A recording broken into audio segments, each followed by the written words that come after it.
Assalamualaikum warahmatullahi wabarakatuh.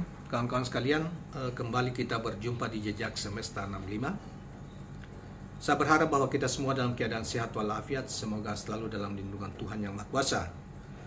Kawan-kawan sekalian, kali ini kita akan tampilkan sebuah uraian yang menarik dari seorang pengamat politik, yaitu Solihin MS, pemerhati sosial dan politik, yang uraiannya atau pemaparannya dimuat di Keuangan News, ya, portal Keuangan News tanggal 25 April 2003 dengan judul "Lagi Prabowo Ditipu atau Ketipu Jokowi".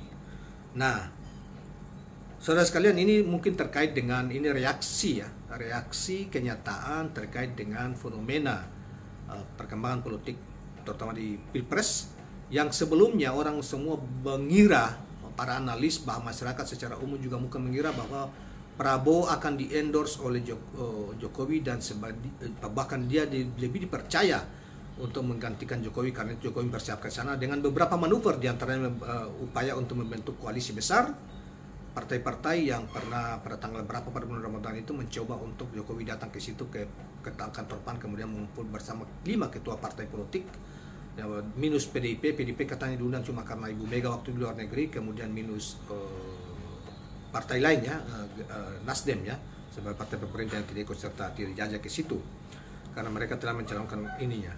Tetapi dan itu opini waktu itu berarah jauh bahwa seakan-akan Prabowo disiapkan oleh Jokowi dan Ganjar disiapkan sebagai wakil presiden, calon wakil presiden gitu loh. Nah, tetapi ketika pada tanggal 21 Jumat, ya, tanggal 21 April 2023 yang lalu, Ibu Mega sebagai ketua umum partai PDIP mengumumkan capres Ganjar sebagai capres PDIP 2024, dan setelah dan seakan-akan direspon oleh Pak Jokowi dengan semangat dan lain sebagainya, maka orang semua merasa terhenyak, walaupun kita sendiri sudah menduga bahwa tidak mungkin Prabowo, walaupun kita juga sendiri Ganjar akan calonkan dari PDIP. Dan walaupun ada cadangan berpikir bahwa kalaupun itu benar fenomena ini, maka kemungkinan besar Prabowo Puan Maharani. Nah, tetapi semuanya terjawab sudah, dan kini saudara sekalian ada banyak orang sudah menganggap bahwa untuk kesekian kali Pak Prabowo ditipu oleh PDIP, ya, termasuk Pak Jokowi di dalamnya. Karena sebelumnya juga tentunya semua orang juga tahu, rakyat Indonesia tahu bahwa ada perjanjian di batu tulis antara Ibu Mega dengan Prabowo pada pemilu 99 pada 2000 berapa, ya, periode kedua, ya, SBY 2009, ya, 2009 itu karena perjanjian. Jadi nanti pemilu nanti para Pilpres 2015 nanti PDIP dukung Prabowo, dan sampai sekarang juga tidak pernah terjadi. Itulah tipuan PDIP terhadap berhasil. Dan kali ini pun Prabowo ditipu dengan berbagai skenario.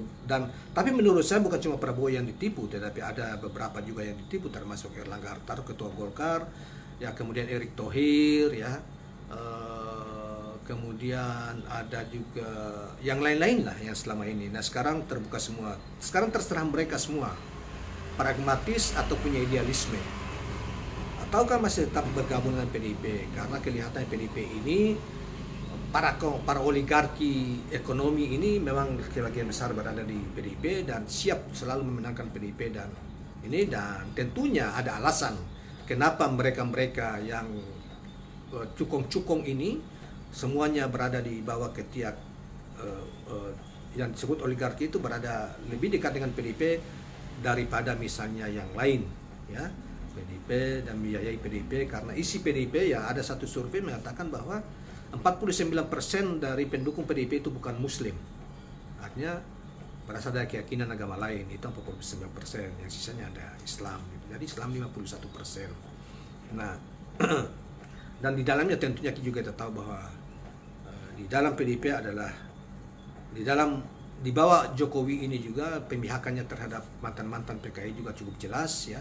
Di PDIP juga tempat bernaung para anak cucu PKI menurut walaupun sebagian orang mengatakan bahwa ini tidak relevan, tetapi tetap saja relevan karena ada pihak yang merasa menjadi korban dari PKI yang juga besar di masa PKI berkuasa bersama Soekarno, ya.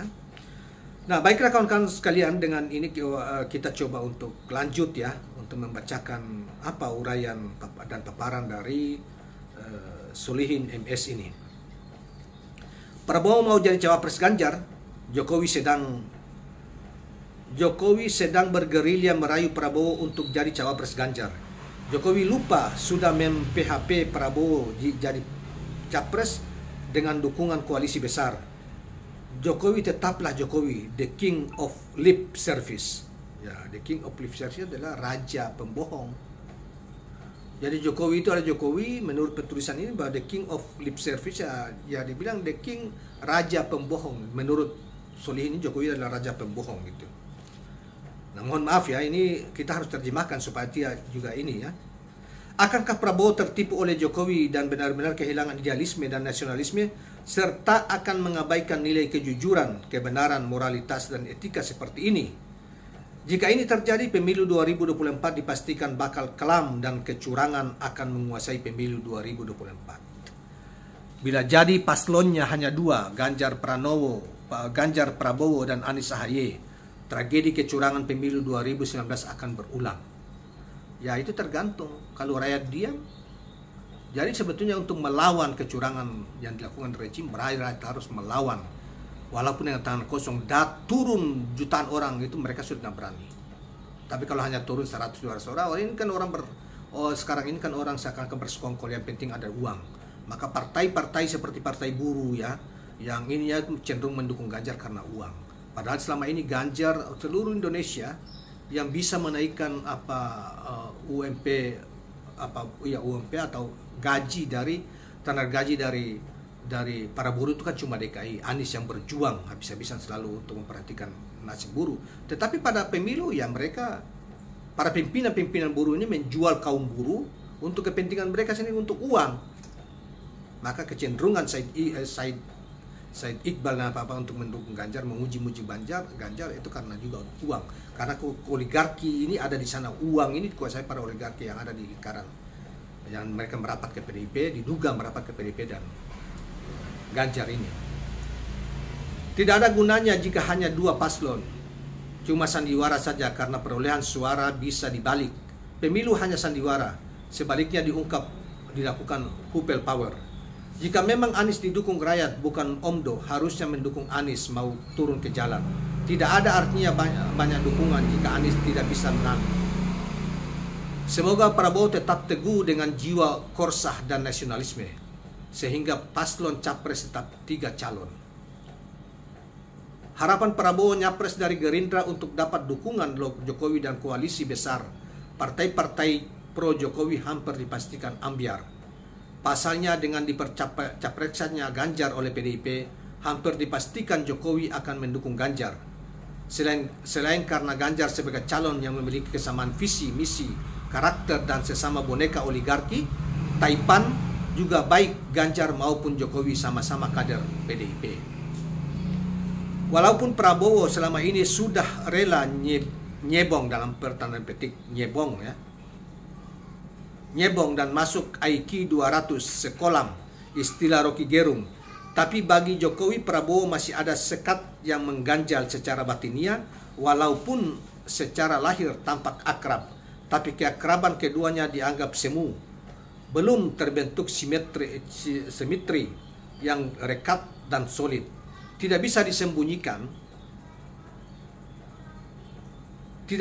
disembunyikan selalu ada bayang-bayang ketidakharmonisan di dalam kebersamaan, katanya. Bergabungnya Prabowo ke dalam rejim Jokowi masih menjadi teka-teki, padahal Prabowo tetap tegah mengorbankan sekitar 50 juta pendukungnya. Ketika Pilpres 2019, Prabowo adalah lawan Jokowi dan iming-imingnya membawa visi yang berbeda. Kalau Jokowi mewakili kezaliman, oligarki, Taipan, dan kekuatan Cina, sedangkan Prabowo mewakili rakyat yang menawarkan kemandirian dan melawan kekuatan asing. Saking seriusnya Prabowo sampai gebrak-gebrak podium. Menjadi hal yang mencengangkan ketika tiba-tiba Prabowo bergabung dengan rejim Jokowi, seolah menyatukan antara susu dengan lumpur, antara hak dan batil, antara bau wangi dan bau busuk. Akhirnya yang hak yang susu dan wangi telah berubah menjadi lumpur, batil, dan busuk. Sebenarnya di tahun 2019 Prabowo menang, tetapi telah dizalimi oleh kekuatan oligarki Taipan yang berkonspirasi dengan rejim. Para pendukung Prabowo yang sebenarnya mayoritas ditumbangkan oleh kebatilan dan kecurangan, bahwa satu rejim ini sudah terbeli oleh oligarki Taipan, bukan isapan jempol.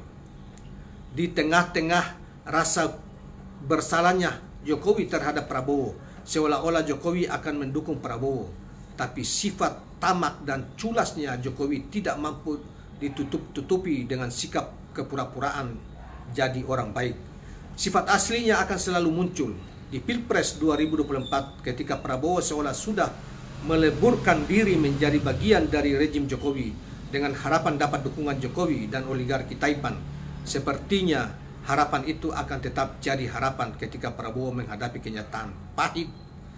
Majunya Anies yang didukung rakyat dan majunya Ganjar yang didukung oleh rejim Jokowi dan oligarki Taipan. Kekuatan mana yang diharapkan oleh Prabowo untuk mendukungnya? Tidak ada. Wajar ketika Prabowo diminta tanggapannya tentang pencapresan Ganjar oleh PDIP, ekspresi pilu dan suara Prabowo yang sangat berat menggambarkan keadaan hati yang sangat kecewa. Sepertinya Prabowo akan jadi pecundang abadi. Jadi kali ini Prabowo benar-benar telah dikadalin oleh Jokowi dan kekuatan di belakangnya. Betapa tabahnya Prabowo yang terus-menerus dikadalin Jokowi. Bahkan Jokowi malah menawarkan posisi cawapres bagi Ganjar. Sungguh malang nasib Prabowo. Sudah kehilangan pendukung setia, sekarang dikhianati teman sendiri. Inilah realitas politik Indonesia yang sangat kejam dan jahat. Akankah rejim Jokowi mau nekat mengulangi kecurangan pemilu 2024? Di tengah ketidakpercayaan seluruh rakyat terhadap KPU dan MK, semoga di tengah-tengah kubangan lumpur busuk masih ada mutiara yang tetap bersinar. Nah, kawan-kawan sekalian, itulah ulasan dari Solihin MS, seorang pengamat sosial politik dan pemerhati bangsa, pemerhati sosial dan politik, dan sekaligus pemerhati bangsa. Saudara sekalian, mungkin Anda dan kita semua sudah mengetahui akhir-akhir ini, beberapa waktu terakhir itu juga, misalnya mantan ketua umum P3 Romi yang koruptor itu seakan-akan meledek di berbagai podcast, termasuk di podcast Akbar Faisal dan juga di televisi ketika wawancara dan mereka mencoba mengarahkan, misalnya mengatakan bahwa Pak Prabowo itu kan hanya menteri aja mau sebagai mantan capres ya, apalagi ini buat cawapres kan lebih tinggi, masa tidak mau. Jadi mereka seakan-akan menghina Pak Prabowo dan mereka mewujudkan itu, mendukung Ganjar, memunculkan Ganjar, dan mencoba Jokowi kemudian menelikung. Dan sebetulnya aslinya, originalnya Jokowi itu dukung Ganjar. Cuma yang ini di sini kan ya itu yang dibilang tadi itu lip service, yaitu kebohongan. Mulutnya Jokowi selalu membohongi para teman-temannya yang ketua partai sekaligus pembantunya, yang kemudian sekarang ditipu. Kena tipu yang luar biasa itu Erlangga dan Prabowo dan lain sebagainya, dan lain-lain, termasuk Menteri BUMN digadang-gadang akan menjadi cawapres negara, tapi sekarang mulai meredup dan dibuat skenario baru, dicoba untuk dipaksakan. Dan menurut saya juga akan Prabowo ini bohongi, tidak akan dicawapreskan, karena cawapres Jokowi tidak pemegang kendali partai, itu Ibu Mega. Jadi Ibu Mega yang mendaftarkan, PDIP yang mendaftar ke sana, Ibu yang menentukan yang tanda tangan itu siapa capresnya Ganjar. Jadi sudahlah, tidak usah percaya basa-basi Jokowi. Prabowo maju terus, mudah-mudahan Tuhan membantu Anda atau Anies. Bagi kita di antara Anda dengan Anies saja. Kalau Anies tidak terpilih, ya Anda lah yang akan terpilih, mudah-mudahan. Suara itu akan ke situ gitu loh. Tapi jangan Anda ditipu ulang-ulang, laksana keledai yang mau jatuh berulang-ulang di lubang yang sama.